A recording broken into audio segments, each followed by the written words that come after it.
kami itu di situ sebenarnya tertipu. Jadi masuk pondok itu bukan karena memilih, bukan karena ada keinginan, tetapi saya ditipu. Saya ditipu untuk bisa masuk di tempat itu. Ya, pasangan itu.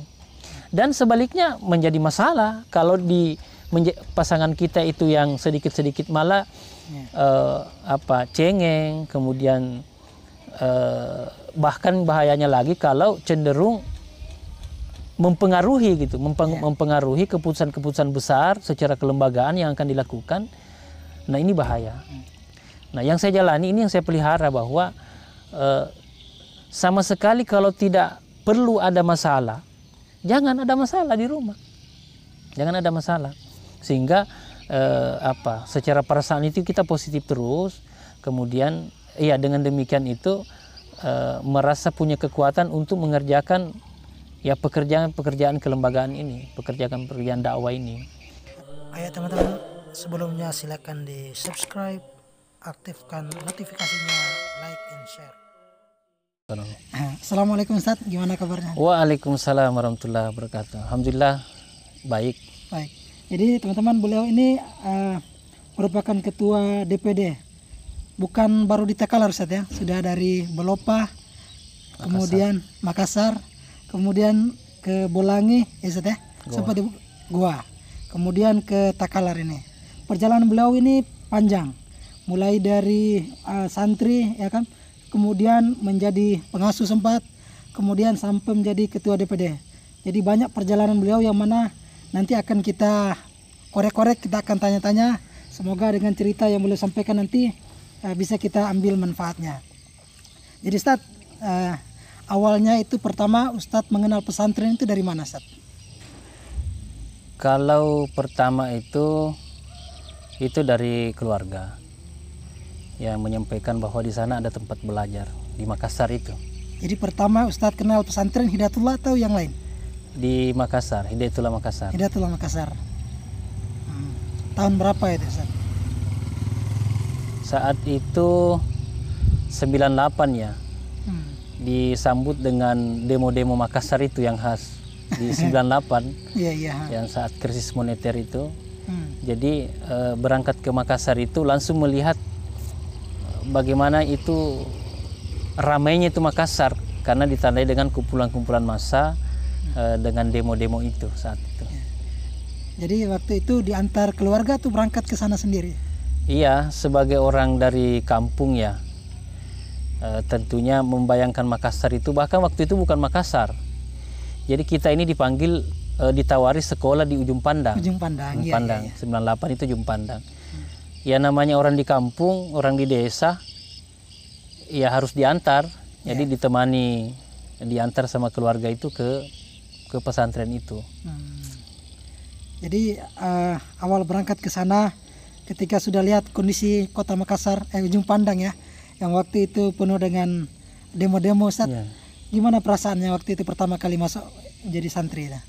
Jadi sebelum masuk pondok itu ke rumah keluarga dulu. Oh, nginap di rumah keluarga. Nginap di rumah keluarga dan besoknya itu dibawa keliling Ujung Pandang. Diajak senang ini. Iya, dikenalkan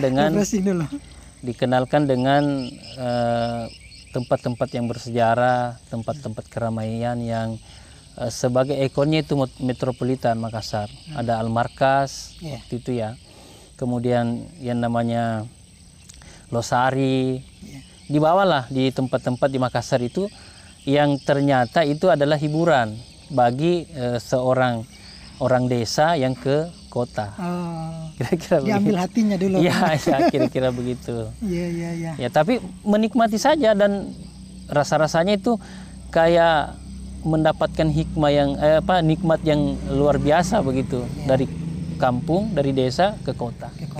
Pengalaman yang berbeda lah. Oh, sangat terasa. Sangat terasa. Sangat terasa. Akhirnya beberapa hari kemudian langsung diantar ke pesantren.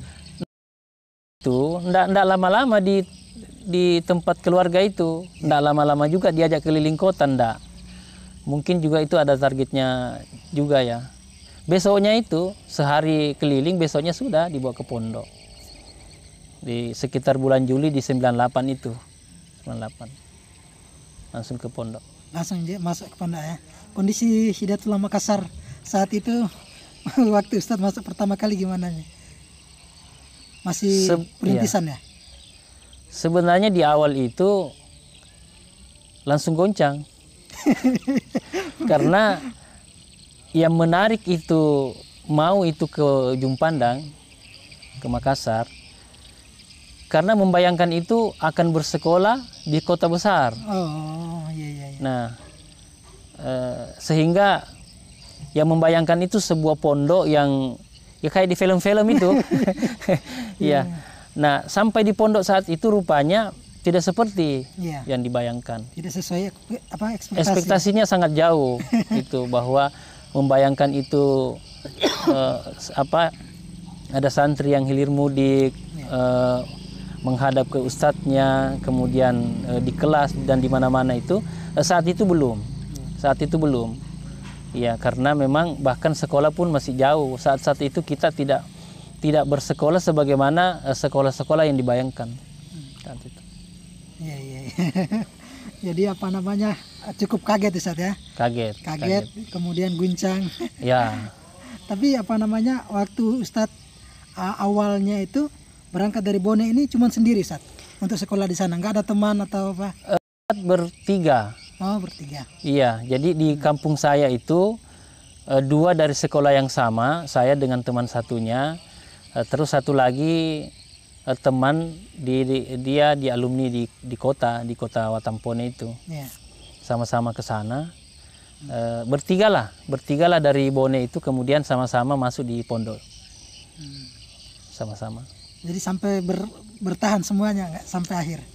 Hanya Ustadz sendiri atau bersemuanya sampai selesai di situ? Alhamdulillah, kalau yang 3 ini semuanya sampai hari ini masih ada. Iya, dengan penugasan masing-masing. Oh, gitu. Kemudian Ustadz jadi santri beberapa tahun di situ, kemudian mungkin Ustadz tamat. Kira-kira apa sih kesan yang paling mendalam yang Ustadz rasakan selama menjadi santri itu? Kira-kira kenangan yang paling membekas di hatinya itu apa? Saya kira sebelum itu mungkin yang terpenting bagaimana proses awal yang masih kelanjutan tadi itu. Bahwa awalnya kan sebenarnya bukan memilih itu bersekolah di pesantren. Yeah. Bersekolah di Makassar itu bukan memilih, tetapi diajak. Ya, ditawarkan. Bahkan diiming-imingi. Ya, untuk masuk di tempat itu. Dan tadi itu rasa-rasanya di awal ketika melihat tempat itu ya tidak sesuai ekspektasi begitu. Yeah. Di gambaran awal. Malah kalau agak dibahasakan agak kasar ya, kami itu di situ sebenarnya tertipu. Yeah. Jadi masuk pondok itu bukan karena memilih, bukan karena ada keinginan, tetapi saya ditipu. Saya ditipu untuk bisa masuk di tempat itu. Ya. Nah, cerita setelah ditipu itu ternyata ditipu itu tidak selamanya tidak baik. Iya, karena yang saya alami bahwa iya memang ditipu. Salah satunya itu untuk bisa tertipu setelah dimasukkan di pondok, langsung hilang itu sebulan. Jadi ketika santri-santri lain itu orang tuanya datang memenuhi perlengkapan awal, embernya lah, gayung-gayungnya dan sebagainya, saya itu tidak punya keluarga. Yang 3 juga itu, teman yang 2 juga itu begitu. Sama. Hilang, kita mau ngomong kemana? Sehingga apa yang ada, kita itu merasa tidak ada lagi harapan kecuali sedih saat itu dan ya berdoa. Kita tahu doa-doa yang sudah dihafal itu dibaca terus. Untuk kemudian merasa ada yang bisa yang menawarkan perasaan sedih saat itu. Nah, setelah sebulan muncullah keluarga itu, rasa-rasanya tidak perlu lagi muncul gitu, tidak butuh lagi karena kita sudah sebulan itu di pondok, rasa-rasanya sudah terlatih lah. Ya, sudah merasa rumah sendiri dengan dinamika yang ada, tantangan yang ada, awalnya malu-malu dan seterusnya, tapi ya, akhirnya menyatu dengan keadaan yang ada. Barangkali itu yang dimaksud dengan proses pengkaderan di pondok itu yang terasa. Oh ya, tadi ya, yang terasa itu pendidikan di pondok. Yang membekas sampai sekarang. Yang membekas ya. ketika ya di awal itu punya harapan yang bagaimana begitu, gedung mewah dan sebagainya. Iya. Ternyata bukan gedung mewah itu yang mengantar hari ini kami ya sampai hari ini masih paling tidak seperti inilah, menjadi seperti orang yang telah dibentuk kemudian siap untuk ditugaskan kemana-mana. Ya. Bukan yang mewah itu. Bukan yang mewah itu. Justru yang menipu, ya yang menipu tadi itu menurut saya. Iya. Ya, karena yang membekas itu bahwa suatu ketika itu saya goncang. Kenapa goncang? Di Makassar waktu itu membayangkan sekolah yang ya seperti saya katakan tadi, seperti di film-film itu. Rupanya kita itu dibawa ke satu daerah, itu bukannya belajar di kelas, tetapi belajar bertani. Belajar bertani. Saya goncang. Bagaimana tidak goncang? Saya katakan, saya ini anak petani. Iya. Saya ini anak di kampung. Dari kampung. Saya ini tiap hari bertani. Justru di kampung itu orang tua saya termasuk memanjakan saya dalam urusan bertani. Karena harapannya bagaimana anaknya itu bisa konsentrasi belajar, bersekolah gitu. Yeah. Kok di sini justru menjadi petani, dididik menjadi petani. Yang lebih lucu lagi menurut saya itu ya setelah dikasih kelompok-kelompok ya, saya itu termasuk penanggung jawab hand traktor. Loh, bagaimana bisa ini? Traktor saya di kampung itu tidak pernah saya menjadi penanggung jawabnya gitu. Ya sekali-sekali saja. Tetapi di sini, nah itu bikin goncang. Ya kegoncangannya itu sangat sehingga suatu ketika saya mau pindah, mau pergi. Nah ketika saya mau pergi itu, ya mungkin karena kontak batin ya. Nah yang antar tadi ke pesantren itu datang. Ya syukurnya datang. Kalau enggak berarti saya sudah berpikir mau lari begitu. Nah karena beliau datang, saya katakan, saya goncang. Saya mau tinggalkan tempat ini. Karena tidak begini yang saya bayangkan. Ya, dia katakan, mau kemana? Saya sebutlah satu pondok yang kira-kira saat itu menurut saya baik. Menarik lah. Saya sebut pondok itu. Ya, ini dan itu. Dia katakan begini. Apakah di pondok itu tidak ada masalah? Atau apakah di pondok itu yang Anda inginkan itu otomatis terjadi di tempat itu? Iya. Paling tidak kan saya itu mau jadi pondok tapi bisa jago semacam jadi bengkel begitu. Teknisi montir kira-kira. Itu yang dibayang saya waktu itu. Karena pondok itu bagaimana mengantar saya ini mau sholat gitu, beragama. Tapi sebagai keterampilannya saya mau jadi bengkel begitu, mau tahu ya teknisi mesin begitu. Itu harapan.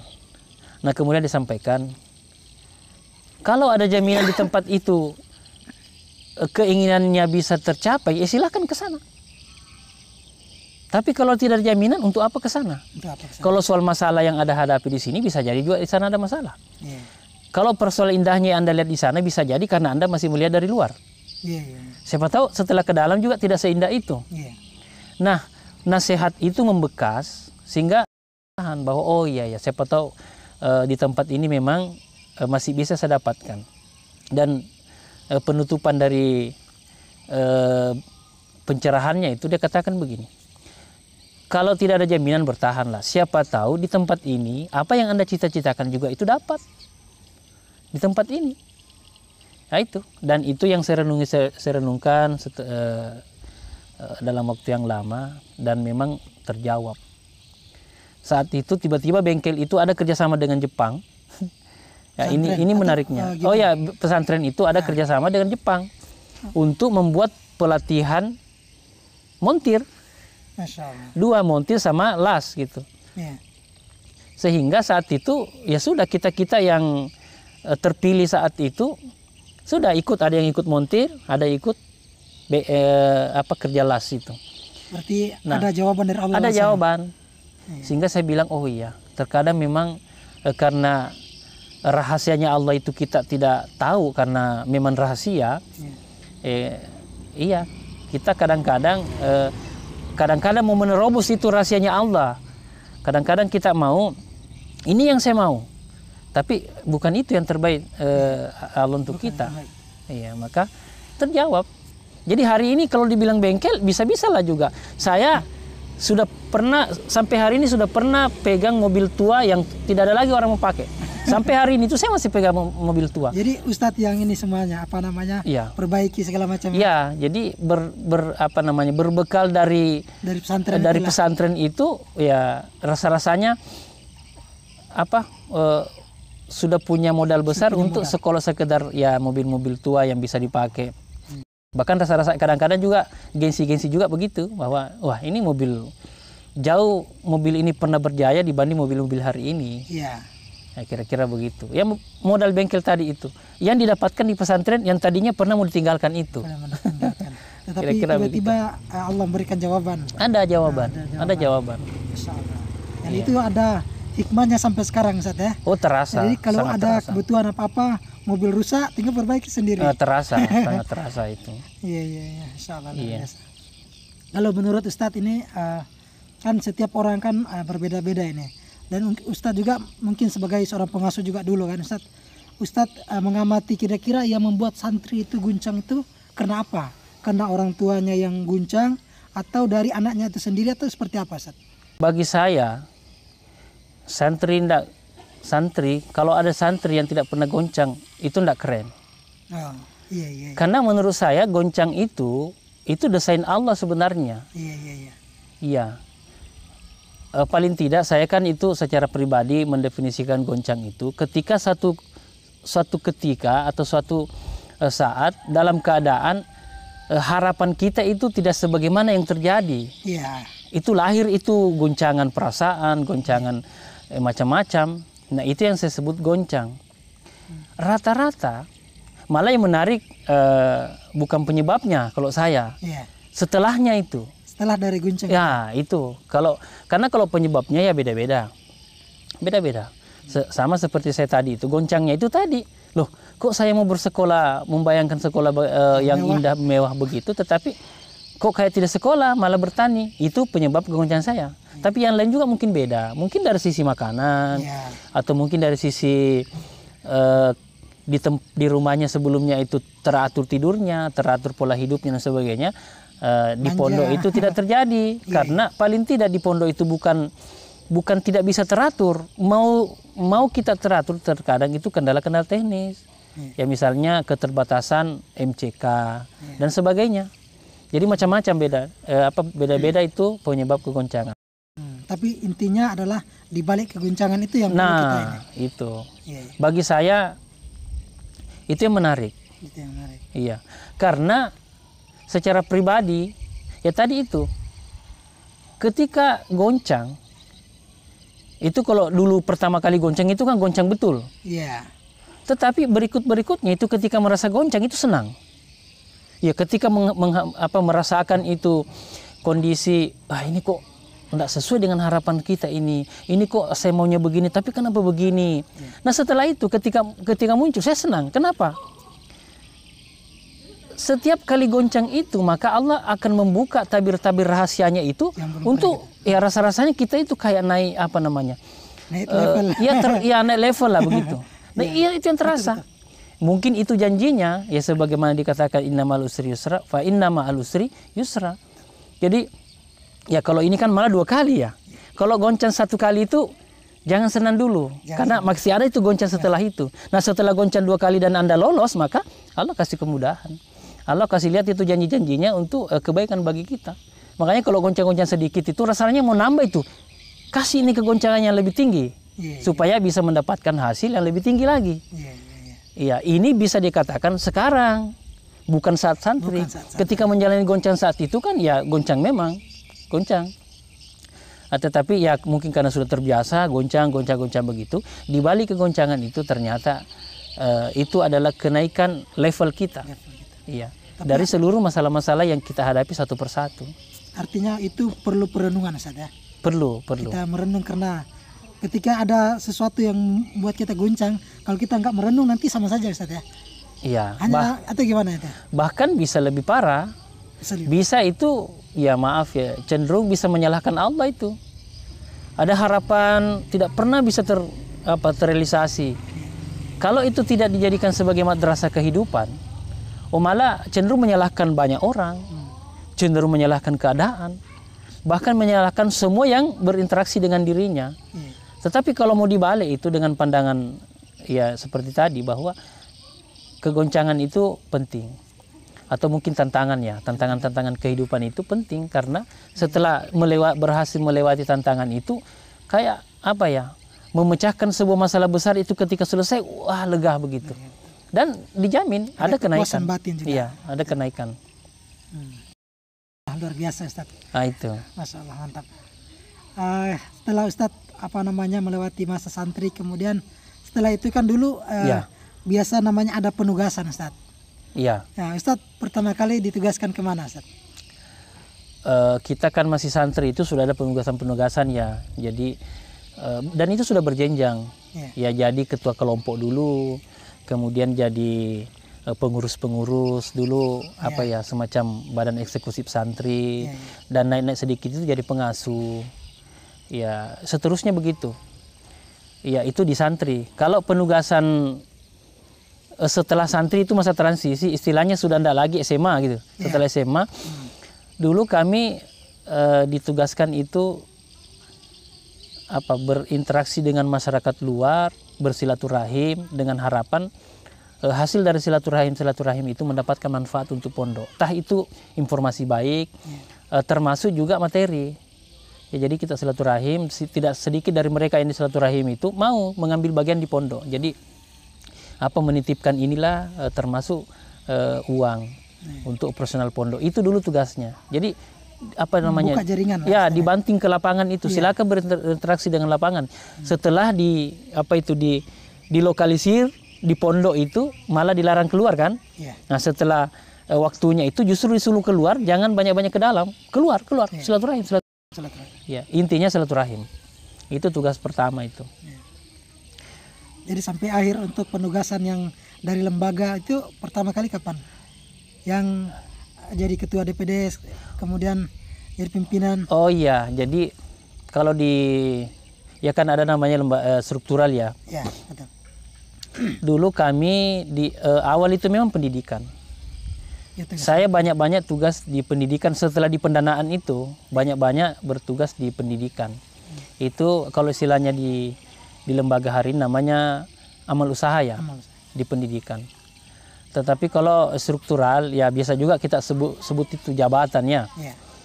Di DPD Makassar. Pertama kali di Makassar. Ya, mendampingi Ustadz Soleh Usman sebagai pengurus DP hari ini pengkaderan. Mendampingi beliau sebagai sekretaris DPD Hidayatullah Makassar saat itu. Kemudian beberapa tahun lagi pindah di Makassar cukup lama. Itu berlangsung dari DPD pertama itu 2007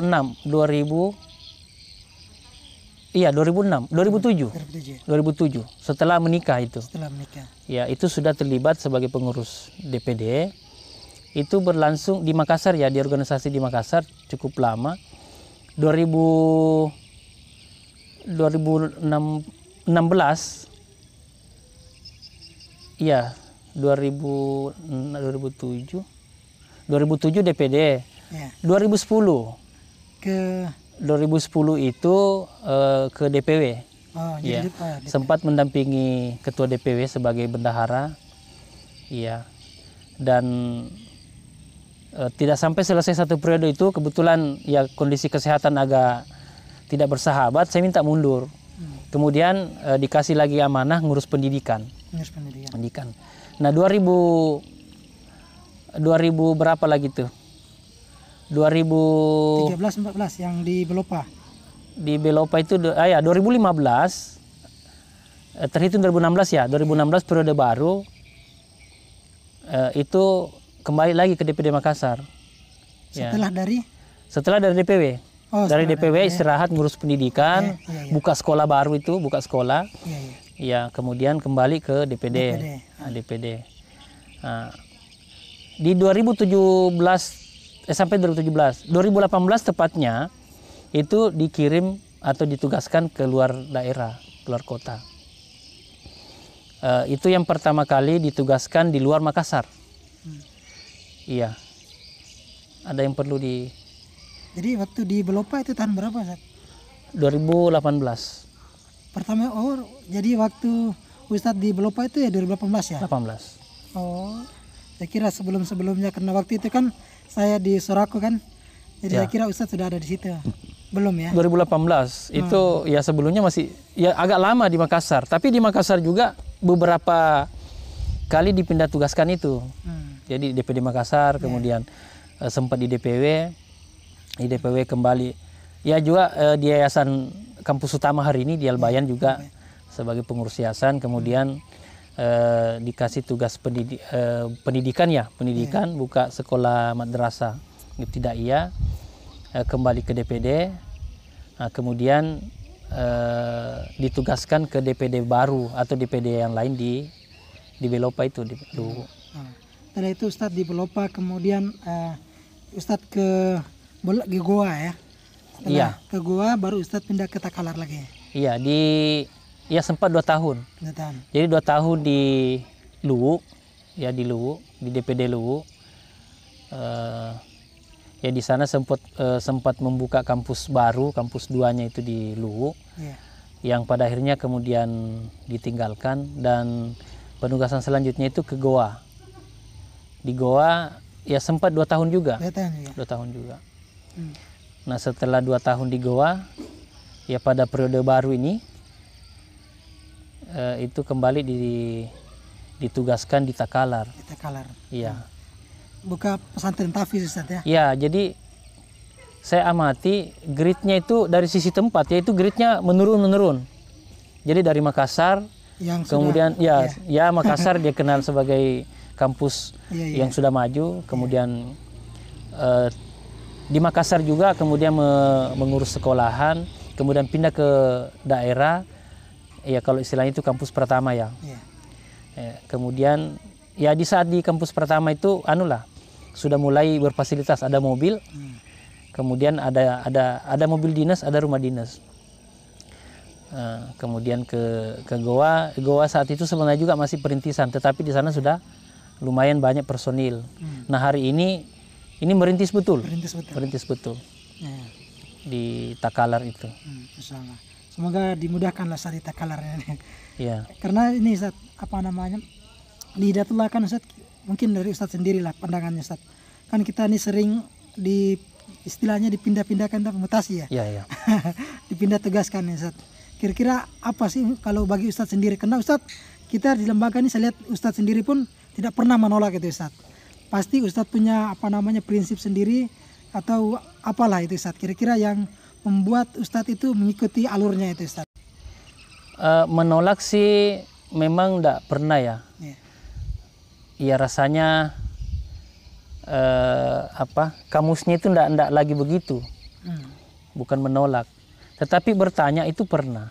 Bertanya. Iya, ketika akan dipindahkan itu dari Makassar ke luar kota itu ada pertanyaan. Kenapa pertanyaan itu ada? Karena kami telah merintis madrasah itu ya.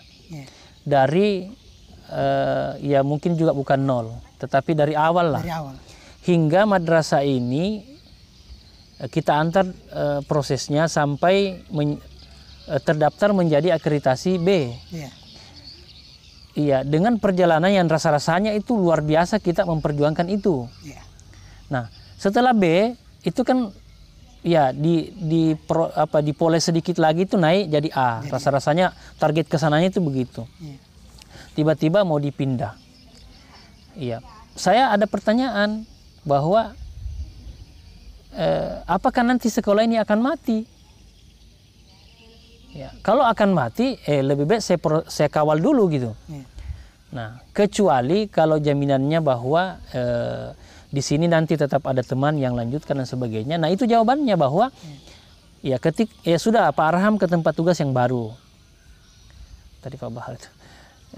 Kemudian jangan tidak perlu risau memikirkan tempat ini yang mau ditinggalkan, karena pasti ada petugas yang akan melanjutkan.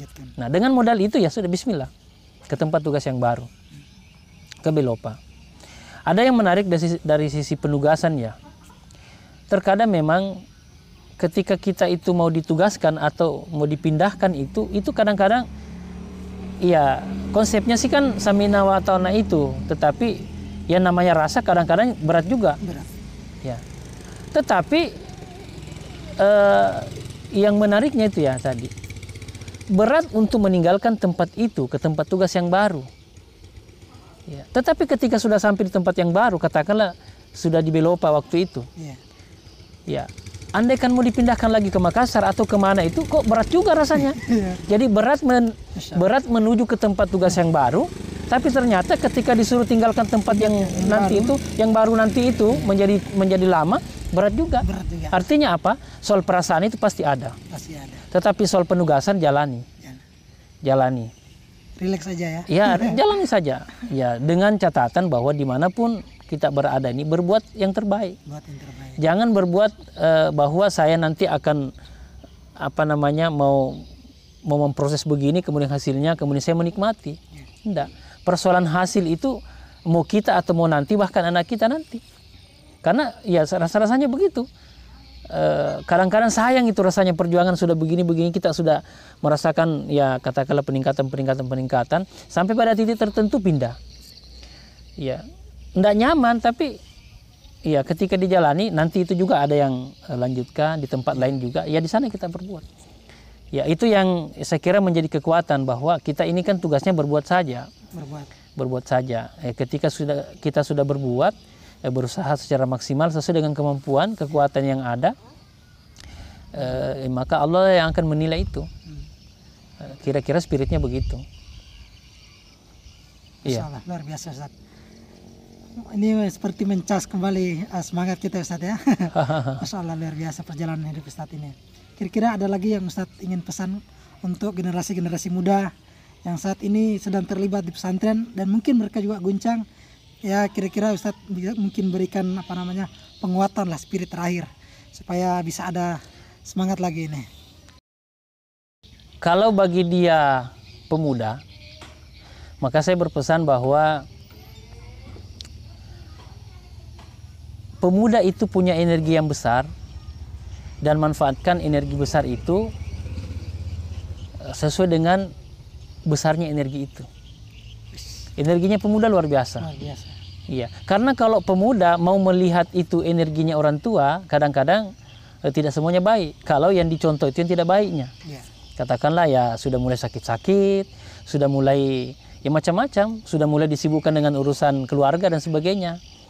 Tetapi kalau orang tua saja ini yang berkompetisi sedemikian kuat, sedemikian banyaknya kreativitas yang harus dia lakukan sesuai dengan keadaannya, yang bisa jadi energinya sudah berkurang, apalagi anak muda.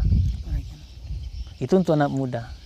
Nah, untuk yang ya teman-teman ya yang paling tidak sudah menikah, yang terpenting itu adalah bagaimana memang ada kepercayaan dengan pasangan.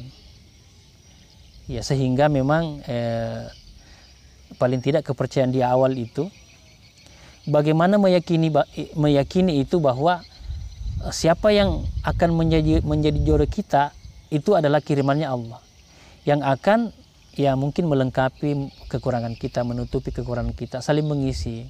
Karena dalam perjalanan berlembaga ini itu dinamikanya luar biasa, sehingga kita butuh partner. Nah, kekuatan saya hari ini adalah partner itu, partner. Karena sebelum kita itu bertim dengan teman-teman yang ada di tempat tugas itu, tim yang harus kuat dulu adalah ya partner, pendamping itu. Ya, karena jauh lebih memberikan support yang lebih kuat kalau ya yang pasangan itu, pasangan itu.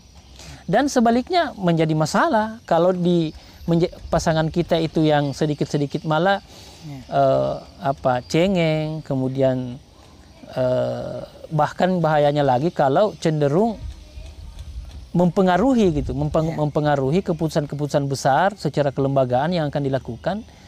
Nah, ini bahaya. Nah, yang saya jalani ini, yang saya pelihara, bahwa sama sekali kalau tidak perlu ada masalah, jangan ada masalah di rumah, jangan ada masalah, sehingga secara perasaan itu kita positif terus, kemudian iya dengan demikian itu merasa punya kekuatan untuk mengerjakan ya pekerjaan kelembagaan ini, pekerjaan dakwah ini. Artinya apa namanya, kita mencari yang satu visi misi, Ustaz ya. Ya, kan itu juga memang yang di awal yang kenapa kita ini mau menikah dengan orang yang tidak dikenal sesungguhnya ya karena keyakinan itu. Bahwa visi misinya sudah pasti akan ketemu, pandangannya pasti sudah akan ketemu. Ya, kemudian janji Allah itu jelas bahwa kita pasti akan diberikan yang sekufu dengan kita, yang untuk saling menutupi. Itu di awal, maka tuntaslah itu. Nah, di perjalanannya itu ya itu mau dirawat. Iya. Tidak pernah ada masalah juga itu mustahil. Iya, karena hakikatnya bertemu dua pemikiran itu dua kepala ya. Ya pasti ada perbedaan lah. Tetapi perbedaan itu memang punya energi besar juga, punya energi positif juga untuk menjadi modal besar untuk berbuat. Iya. Saya dengan istri itu beda jauh. Dalam pemikiran misalnya, dalam kreativitas macam-macam. Maksudnya berbeda gitu, berbeda. Tetapi setelah mencoba selalu itu menggabungkan perbedaan itu, ya rasa-rasanya menjadi modal dan punya kekuatan ya. Punya kekuatan. Apa yang kami jalani sampai hari ini ya itu. Ya, saya katakan itu bahwa bersinergi dengan istri dalam tugas-tugas kelembagaan bahkan dunia akhirat ini itu lebih penting. Ya, itu dulu yang harus tuntas. Dari gitu. rumah yang dibangun mulai dari rumah. Iya. Iya. Itu dan alhamdulillah saya yakin semua orang mau juga mengatakan begitu bahwa saya hari ini merasa orang yang paling bahagia ya dengan diberikan pasangan hidup yang sama-sama saya hari ini. Ya biarkanlah saya mengatakan begitu. Tetapi orang juga bisa mengatakan begitu. Ya. Ya, itu secara perasaan bahwa saya lah orang yang paling bahagia hari ini gitu. Iya, dengan pasangan yang ada. Karena ya terasa itu saling mengisinya. Kira-kira begitu. Insyaallah luar biasa Ustaz. Ya. Terima kasih banyak, kita sudah ngobrol panjang lebar dan semoga bermanfaat. Terima kasih banyak Ustaz ini ya. Cukup sekian teman-teman. Ya. Assalamualaikum warahmatullahi wabarakatuh. Waalaikumsalam warahmatullahi wabarakatuh.